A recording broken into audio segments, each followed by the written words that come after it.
మన పొరుగున ఉన్న పాకిస్తాన్ ప్రస్తుతం ధర్మ సంకటంలో పడింది. ఒకవేళ యెమెన్కు చెందిన హౌతీ మిలిటెంట్లు సౌదీ అరేబియాపై దాడులు చేస్తే తమ పరిస్థితి ఏమిటనే ఆందోళన పాక్ను వెంటాడుతోంది. ఎందుకంటే సౌదీ అరేబియాకు పాకిస్తాన్కు మధ్య గత ఏడాది వ్యూహాత్మక సైనిక ఒప్పందం కుదిరింది. ఇప్పటికే వేలాది మంది సైనికులను పాకిస్తాన్ సౌదీ అరేబియాకు పంపింది. ఇక ఇరాన్ అమెరికాల మధ్య శాంతి ఒప్పందంలో కీలక పాత్ర పోషించింది కూడా పాకిస్తాన్. ఇక పాకిస్తాన్కు ఇటు ఇరాన్తో అటు సౌదీ అరేబియాతో సన్నిహిత సంబంధాలున్నాయి.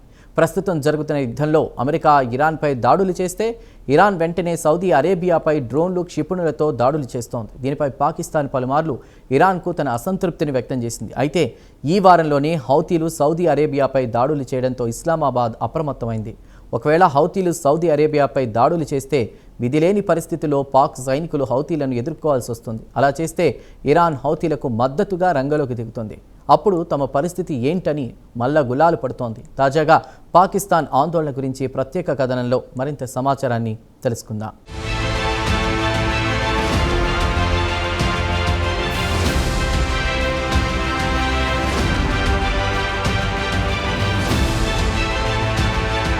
పశ్చిమాసియాలో ఉద్రిక్తతలు పెరుగుతున్నాయి. యెమెన్లోని హౌతీ తిరుగుబాటుదారులు సౌదీ అరేబియాపై ఇటీవల క్షిపణి దాడులు చేశారు. 4 సంవత్సరాల పాటు సాగిన శాంతి ఒప్పందానికి దీంతో ముగింపు పలికింది. ఈ పరిణామం పాకిస్తాన్ని తీవ్ర ఆందోళనకు గురిచేస్తోంది. దీనికి కారణం సౌదీ అరేబియాతో పాకిస్తాన్కు రక్షణ ఒప్పందం ఉంది.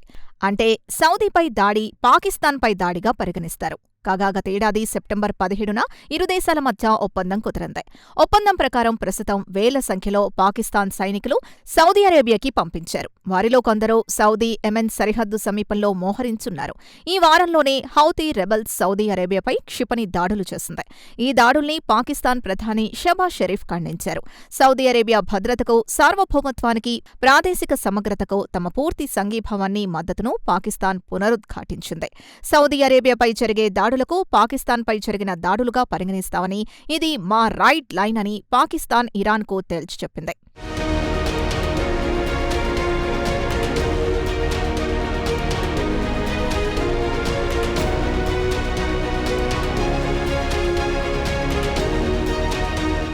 హౌతీ దాడులు కేవలం సౌదీ అరేబియాకే కాదు, పాకిస్తాన్కు కూడా తీవ్ర ఆందోళన కలిగిస్తున్నాయి. ఈ దాడులు ప్రాంతీయ ఉద్రిక్తతల్ని మరింత పెంచుతాయని పాకిస్తాన్ ఆందోళన చెందుతోంది. గతంలో ఇరాన్ సౌదీపై దాడులు చేసినప్పుడు కూడా పాకిస్తాన్ ఆందోళన వ్యక్తం చేసింది. కానీ ఇప్పుడు పరిస్థితి మరింత తీవ్రతరంగా మారింది. హౌతీ క్షిపణి దాడులు పాకిస్తాన్ రక్షణ రంగంలో తీవ్ర అలజడి సృష్టించాయి. పాకిస్తాన్ డిఫెన్స్ ఎనలిస్ట్ మహ్మద్ అమీర్ రానా ప్రకారం ఉద్రిక్తతలు ఇంత వేగంగా పెరుగుతాయని పాకిస్తాన్ ఊహించలేదు. సౌదీ యెమెన్ సరిహద్దులో మోహరించిన పాకిస్తాన్ సైనికుల భద్రతపై ఈ దాడులు ప్రభావం చూపుతాయని పాక్ అధికారులు ఆందోళన చెందుతున్నారు. సౌదీ అరేబియాతో ఉన్న రక్షణ ఒప్పందం కారణంగా పాకిస్తాన్ సైనికులు ప్రమాదంలో పడే అవకాశం ఉందని ఆయన అభిప్రాయపడ్డారు. రిటైర్డ్ పాకిస్తాన్ జనరల్ గులాం ముస్తఫా కూడా పాకిస్తాన్ నాయకత్వం అన్ని వర్గాల్ని బుజ్జగించడానికి ప్రయత్నిస్తోందన్నారు.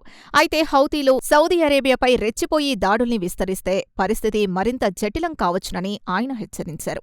ఒకవేళ ఎర్ర సముద్రం గుండా జరిగే వాణిజ్య నౌకలకు అంతరాయం కలిగితే పాకిస్తాన్కు ఇంధన సరఫరాతో పాటు అంతర్జాతీయ వాణిజ్యంపై తీవ్ర ప్రభావం పడుతుంది. ఇది పాకిస్తాన్ ఆర్థిక వ్యవస్థకు పెను సవాల్గా మారుతుందని పాకిస్తాన్ కూడా ఆందోళన వ్యక్తం చేస్తోంది.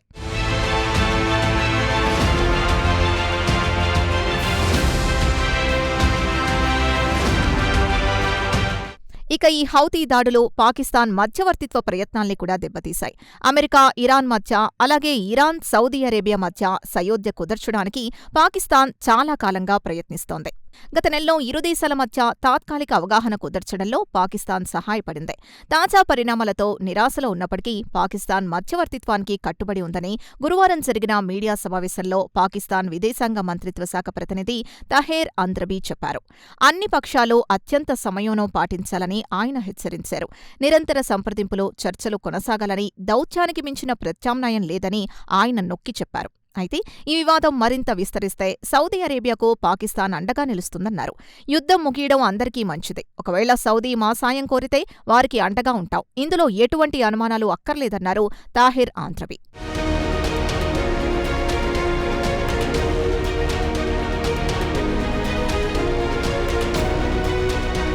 హౌతీ దాడుల తర్వాత పాకిస్తాన్ ప్రభుత్వం తన వైఖరిని స్పష్టం చేసింది.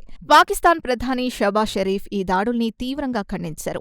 సౌదీ అరేబియా సార్వభౌమత్వానికి, ప్రాదేశిక సమగ్రతకు తమ మద్దతును పునరుద్ఘాటించారు. అయితే ప్రతిపక్షాలు మాత్రం ప్రభుత్వ వైఖరిపై ధ్వజమెత్తుతున్నాయి. ప్రాంతీయ సంఘర్షణలో పాకిస్తాన్ చిక్కుకోకుండా ఉండేందుకు ప్రభుత్వం స్పష్టమైన కార్యాచరణ ప్రణాళికను కలిగుండాలని ప్రతిపక్ష నాయకులు డిమాండ్ చేస్తున్నారు. అంతర్జాతీయ స్థాయిలో కూడా పాకిస్తాన్పై ఒత్తిడి పెరుగుతోంది. ప్రాంతీయ వివాదాలు కేవలం ప్రభుత్వాలు, సైన్యాలకే పరిమితం కావు. అవి సామాన్య పౌరుల జీవితాలపై కూడా తీవ్ర ప్రభావం చూపుతాయి. ఎర్ర సముద్రంలో వాణిజ్య మార్గాలు ప్రభావితమైతే పాకిస్తాన్ వంటి దేశాలపై ఆర్థిక భారం పడుతుంది.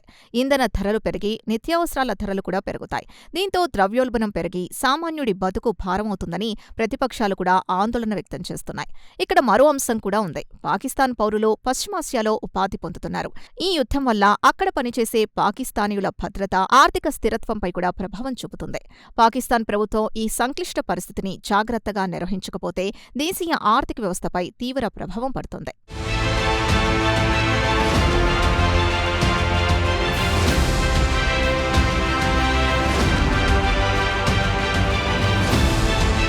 ఇదిలా ఉండగా ఈ వారంలోనే హౌతీ రెబల్స్ సౌదీ అరేబియాపై మిస్సైల్స్తో దాడులు చేసింది. సనా ఎయిర్పోర్ట్లో ల్యాండింగ్ కాకుండా యెమెన్ ప్రభుత్వం అడ్డుకుంది. యెమెన్ ప్రభుత్వాన్ని సౌదీ అరేబియాతో పాటు కొన్ని గల్ఫ్ దేశాలు గుర్తించాయి. కాగా హౌతీ రెబెల్స్కు ఇరాన్ మద్దతు పుష్కలంగా ఉంది. ఇరాన్ నుంచి వస్తున్న విమానాన్ని ల్యాండ్ కాకుండా రన్వేను ధ్వంసం చేసింది. దీంతో విధిలేని పరిస్థితిలో ఇరాన్ నుంచి వచ్చిన విమానాన్ని హౌతీల పట్టున్న హోరియా ఎయిర్పోర్ట్లో ల్యాండ్ చేయాల్సి వచ్చింది. ఆ విమానంలో పలువురు పేషెంట్స్తో పాటు మంత్రులు, పలువురు ప్రభుత్వ అధికారులున్నారని హౌతీ రెబెల్స్ చెబుతున్నారు. ఎయిర్పోర్ట్ రన్వే ధ్వంసం చేయడంతో రెబెల్స్ దీని వెనుక సౌదీ అరేబియా హస్తం ఉందని బలంగా నమ్ముతోంది. వెంటనే సౌదీ అరేబియాపై క్షిపణులతో దాడి చేసి Saudi crown prince Mohammed bin Sultan లేదా ఎంబీఎస్ను వణికించింది. ఇక ఎంబీఎస్తో ఇటు షరీఫ్, అటు మునీర్ రాస్కు పూసుకు తిరుగుతూ ఉంటారు. పాకిస్తాన్ని సౌదీ అరేబియా ఆదుకుంటుందనేది వారి ఉద్దేశం. పాక్ పౌరులు పెద్ద ఎత్తున రియాద్లో ఉద్యోగాలు చేస్తూ ఉంటారు. అక్కడి డబ్బు సంపాదించి మాతృదేశానికి పంపుతూ ఉంటారు.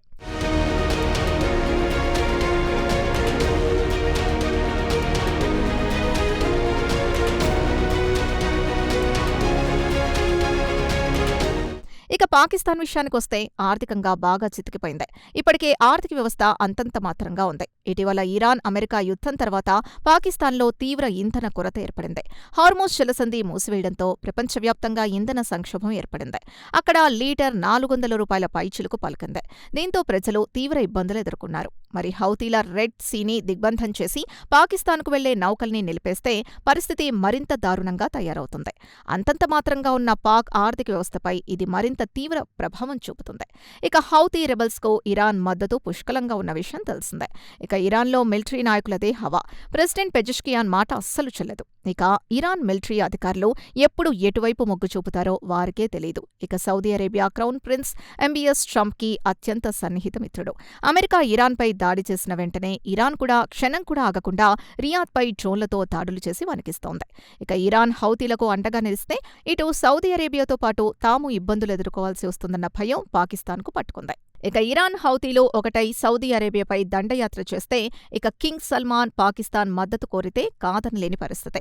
ప్రస్తుతం పాక్ గొంతులో పచ్చివెలక్కాయ పడ్డ చందంలా తయారైంది. ఒకవైపు ఇరాన్ను, అటు సౌదీ అరేబియాను బుజ్జగించలేక నానా ఇబ్బందులు పడుతోంది పాకిస్తాన్. మరి ఈ సంక్షోభం నుంచి పాక్ ఎలా బయటపడుతుందో వేచి చూడాల్సిందే.